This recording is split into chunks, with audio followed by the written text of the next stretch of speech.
Isang sports analyst ang naospital matapos saksakin sa dibdib noong Sabado ng umaga. Habang nadaragdagan ng detalye, nalaman ng mga investigador na posibleng hindi analyst ang biktima. Naniniwala ang pulisya na siya ang naging agresor sa insidente. Nang mabigyan kami ng karagdagang impormasyon tungkol sa kasalukuyang kalagayan ng biktima, naging malinaw sa amin na kailangan pang magsampa ng karagdagang kaso. Ipinoproseso namin ang lahat ng nalalaman namin. Nahaharap na rin ngayon sa kaso ang dating Jets quarterback dahil sa alitan. Dahil dito bugbog at kritikal sa ospital ang isang 69 anyos na lalaki. Ito ang Inside the Crime na inihahatid ng Law and Crime. Ako si Elizabeth Milner. Ayon sa pulisya, hindi ito isang random na karahasan at noong una ay pinaniniwalaang ang dating quarterback na si Mark Sanchez ang biktima. Ngunit ngayon, ang Fox Sports analyst ay nahaharap na sa mga kasong kriminal. Sinabi ng biktima sa pulisya na natakot siyang papatayin siya ng dating football player sa gitna ng alitan. Wala akong pakialam kung sino ka, ano trabaho mo, or saan ka nakatira. Kung papasok ka sa aming lungsod at gagawa ng karahasan, gagamitin namin ang lahat ng aming kakayahan para panagutin ka. Nakuha ng Law and Crime ang affidavit ng probable cause. Ito ang nalalaman namin ngayon. Sabi ng pulisya nitong Sabado, ipinadala ang mga opisyal sa isang pub sa Indianapolis matapos makatanggap ng ulat ng pamamaril. Batay sa dokumento ng korte, kinausap ng mga opisyal si Mark Sanchez pagdating nila.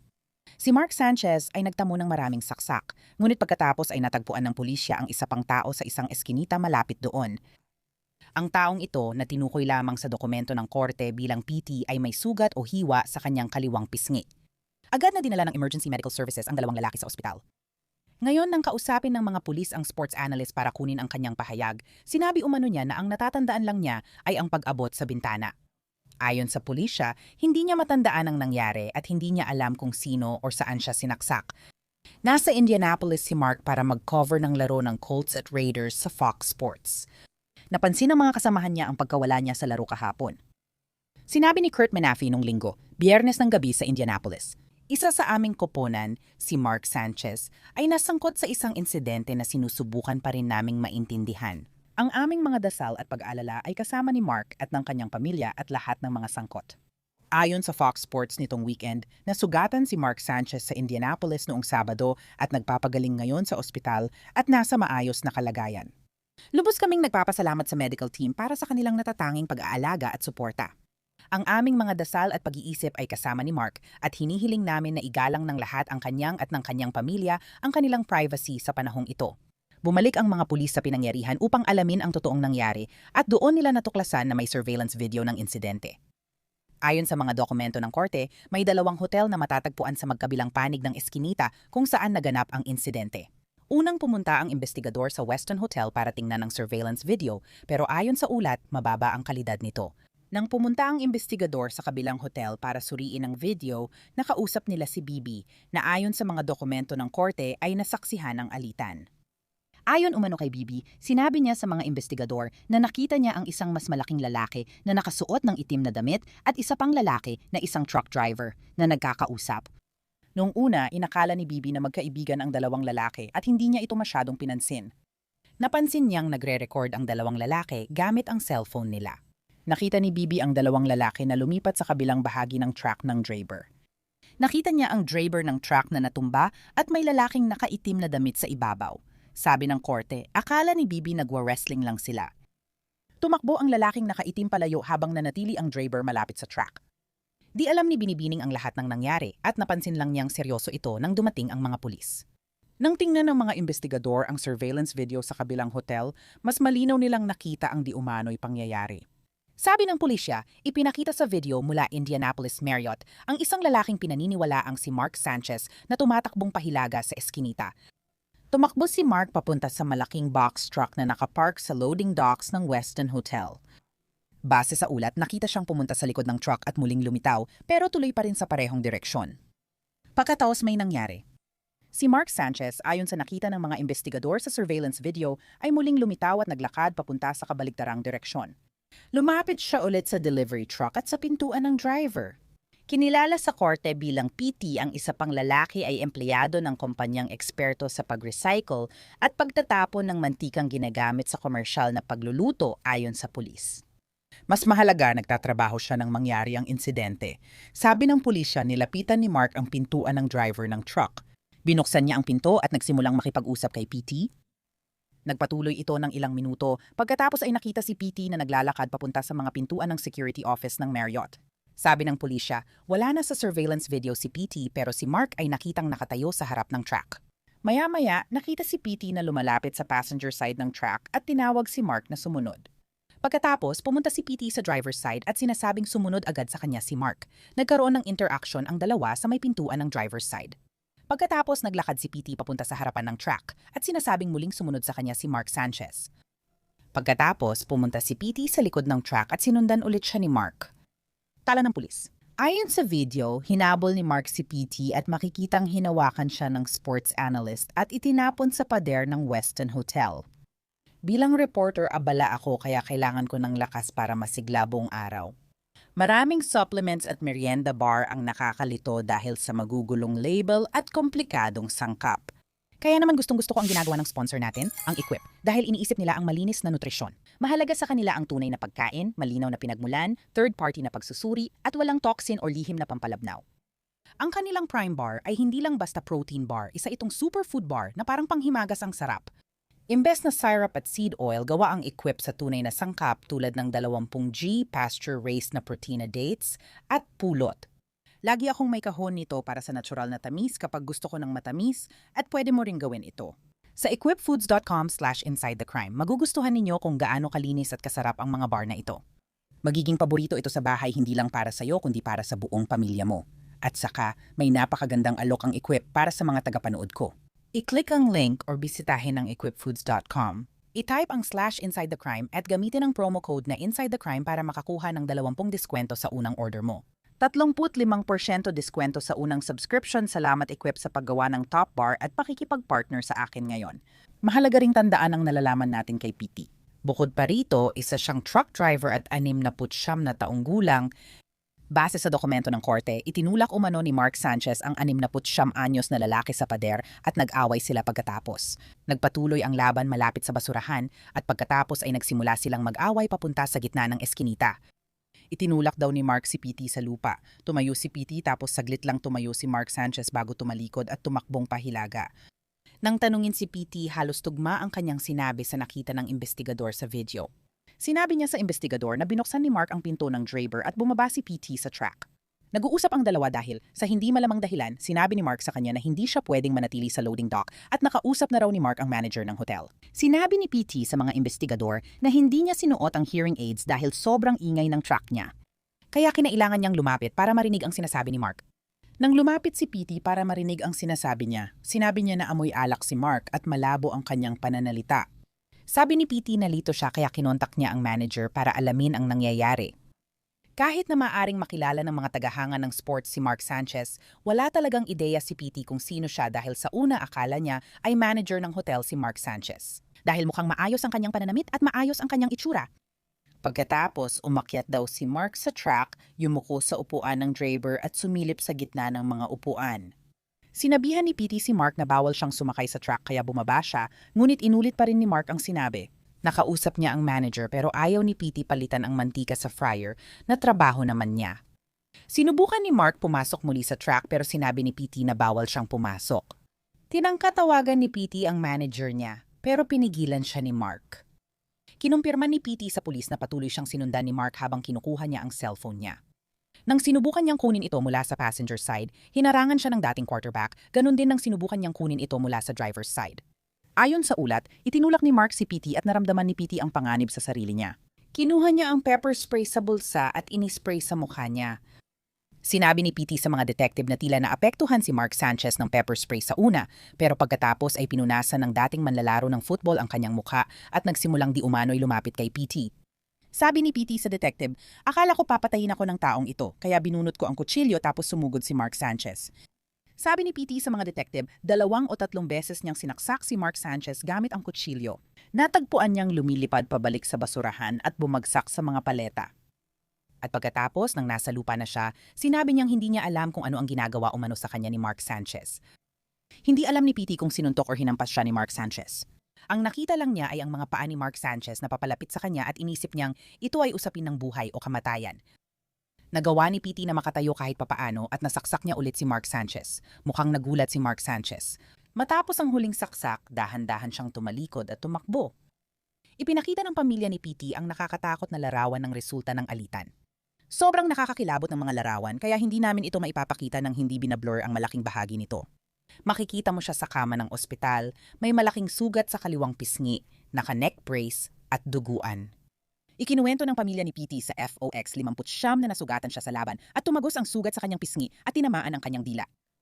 Kahit na nagpapagaling din si Mark mula sa mga saksak niya sa ospital, inaresto pa rin siya dahil sa pananakit, ilegal na pagpasok sa sasakyan at paglalasing sa publiko ayon sa pulisya. Sa huling press conference, sinabi na ang kasong pananakit ay maaring magresulta sa pagkakakulong. Noong Sabado, ipinakita at isinumite namin ang affidavit ng probable cause mula sa Indianapolis Metropolitan Police Department. Naglalaman yon ng paunang balangkas ng mga paratang na nangyari noong Biyernes ng gabi, maaga or huli ng Biyernes ng gabi. Magang Sabado ng umaga, na kinasasangkutan ng akusado, si Mark Sanchez, nakatanggap kami ng binagong o karagdagang affidavit ng probable cause ngayong umaga. Ito ay madalas mangyari sa bawat kaso sa Marion County. At dahil sa karagdagang impormasyong iyon, nagdagdag kami ng mas mabibigat na kaso laban kay Ginong Sanchez. Sa puntong ito, nagsampa na kami ng kasong felony, isang level 5 felony ng pananakit na may kinalaman sa malubhang pinsala na may parusang 1 hanggang 6 na taon.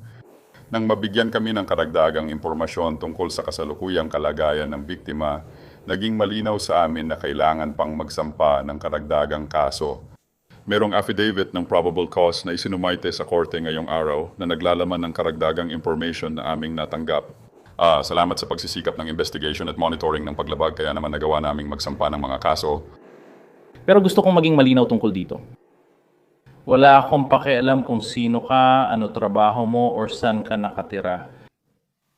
Kung papasok ka sa aming lungsod at gagawa ng karahasan, gagamitin namin ang lahat ng aming kakayahan para panagutin ka.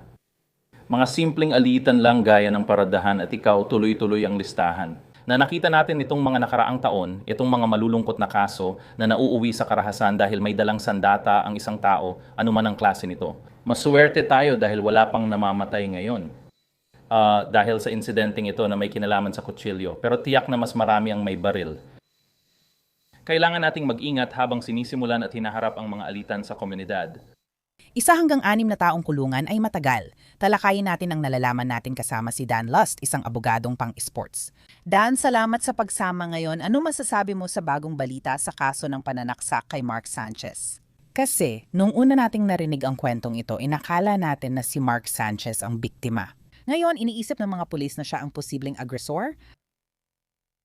Siguro may dalawa akong unang reaction. Kapag tayong lahat ay nagsasama bilang mga sports fans, kwento ito ng likas na ugali ng tao. Ako si Mark Sanchez, taga New York. Siya ang nagdala sa Jets sa 2 sunod na American Football Conference Championships. Alam mo, dasal at pag-aalala, critical ang kalagayan niya. Matapos siyang masaksak, natatandaan ko kung nasan ako nang malaman kong inaresto siya at ang balita ay mula mismo sa ospital.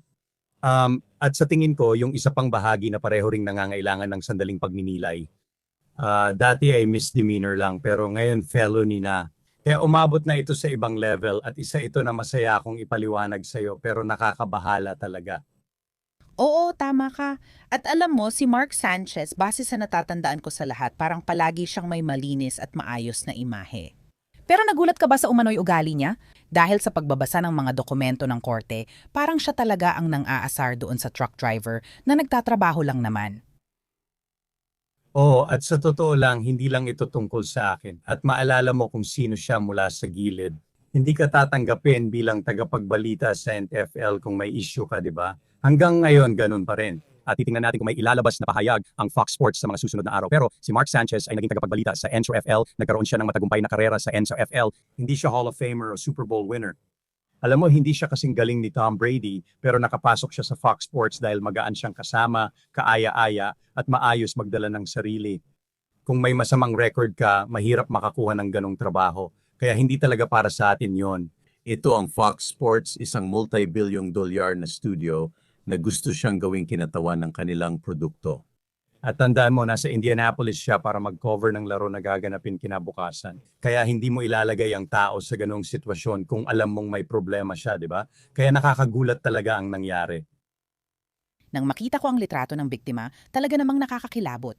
At alam mo, palagi kaming nakakakita ng mga biktima ng pagpatay, araw-araw kaming nakakakita ng mga nakakakilabot na larawan ng crime scene. Pero siguro dahil buhay pa ang biktima kaya iba ang dating nito. Siya ay 69 anyos na lalaki na, ayon sa aming nakita at nabasa sa korte, ay nagtanggol lang sa sarili. Makikita mo siya sa ospital, may neck brace, malaking sugat sa muka at nagkalat na dugo. Talagang nakakakilabot yon. Hindi nga namin maipapakita ang mga na video nang hindi nilalagyan ng blur. Pero ano ang reaction mo sa lahat ng pinagdaanan ng biktima sa insidenteng ito? Sa ganitong panahon, maraming chismis, may naririnig ka, may hindi ka rin naririnig. Nung una, alam mo, sa tingin ko may mga ulat na isa raw itong Uber Eats driver o DoorDash driver. Tapos nalaman nating 69 anyos pala siyang truck driver na sumusubok kumuha ng mantika sa kusina. May ulat din na itong tao ay may hearing aid, kaya baka hindi siya ganap na malakas kahit 69 anyos na siya. Kaya talagang nakakabahala ito at siguro sa iyong alam mo na unang tanong. May ilang mga palatandaan mula sa mga inilabas ng mga autoridad na kahit papaano sinasabi ni Mark Sanchez na malabo ang kanyang alaala. Maaring nawalan siya ng malay at may mga komento talaga mula sa driver na si Ginong Sanchez ay may amoy na para bang isang tao na nakainom ng maraming alak. Naniniwala akong natagpuan siya o pagkatapos nito sa isang bar. Parang nagkakatugma ang mga bagay dahil hindi ito normal na ginagawa ni Mark Sanchez. Sa tingin ko lahat tayo ay maaring magkasundo dyan. At kapag may halong alak, nasa daan ka pa, alam mo yon, parang hindi talaga maganda ang nangyari. Nakita ko rin ang mga litrato sa kasamaang palad. Kailangan talagang seryoso ang mga ito para arestuhin ang isang tao sa ospital na may 3 saksak at kinabukasan matapos mapanood ang footage, lalo pang tinaasan ang kaso at ginawang felony charges. Kaya mukhang talagang seryoso ito. At sa tingin ko, tugma naman ang litrato doon. Oo, tinitingnan lang natin ngayon ang mga kaso ni Mark Sanchez habang nire-record ang kwentong ito.